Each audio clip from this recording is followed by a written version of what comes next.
Hello. Let's do some work on logarithm properties. So let's just review real quick what a logarithm even is. So if I write, let's say I write log base x of a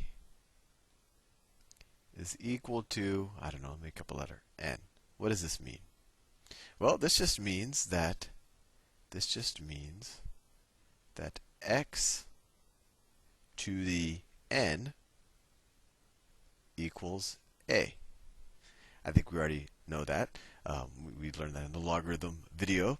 And so it's very important to realize that when you evaluate a logarithm expression like log base x of a, the answer, or when you evaluate what you get, is an exponent, right? This n is really just an exponent. This is equal to this thing, right? You could have written it just like this. You could have, because this n is equal to this, you could just write x, it's going to get a little messy, to the log base x of a is equal to a. All I did is I took this n and I replaced it with this term. And I wanted to write it this way because I want you to really get an intuitive understanding of the notion that a logarithm, when you evaluate it, it really is an exponent. And we're going to take that notion, and that's where really all of the logarithm properties come from. So let me just do what I actually want to do is I want to stumble upon the logarithm properties by playing around, and then later on I'll summarize them and clean it all up. But I wanted to show you maybe how people originally discovered this stuff. So let's say that I don't know. Let's say that x. Let me switch colors. I think that keeps things interesting. So let's say that x to the, I don't know, L is equal to a. Well, if we write that as a logarithm, that same relationship as a logarithm, we could write that log base x of a is equal to L, right?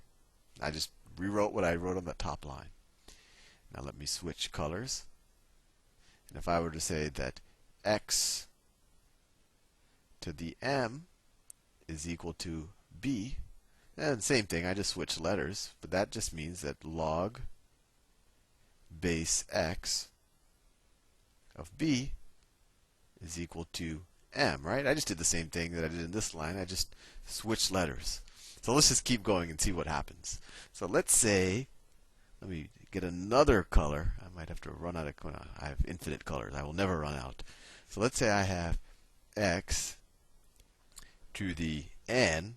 You're probably saying, Sal, where are you going with this? But you will see. It's pretty neat. X to the n is equal to a times b. X to the n is equal to a times b.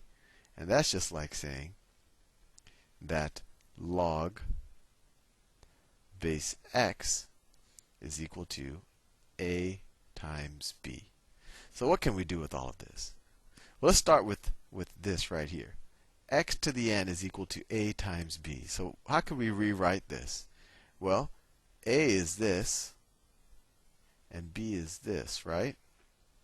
So let's rewrite that. So we know that x to the n is equal to a. A is this, is x to the l. X to the l. And what's b? Times b. Well, b is x to the m, right? Not doing anything fancy right now. Well, what's x to the l times x to the m? Well, we know from the exponents, when you multiply two expressions that have the same base and different exponents, you just add the exponents. So this is equal to, let me take a neutral color. I don't know if I said that verbally correct, but you get the point. When you have the same base and you're multiplying, you can just add the exponents. That equals x to the, I want to keep switching colors because I think that's useful. L plus m. It's kind of onerous to keep switching colors, but you get what I'm saying. So x to the n is equal to x to the l plus m. Let me put the x here. And I wanted that to be green.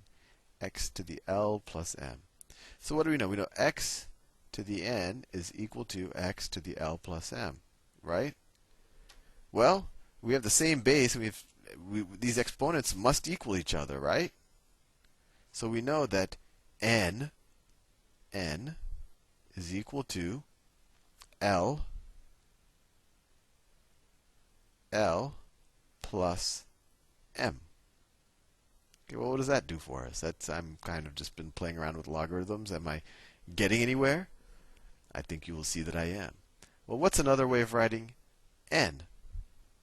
So we said x to the n is equal to a times b. Oh, I actually skipped a step here.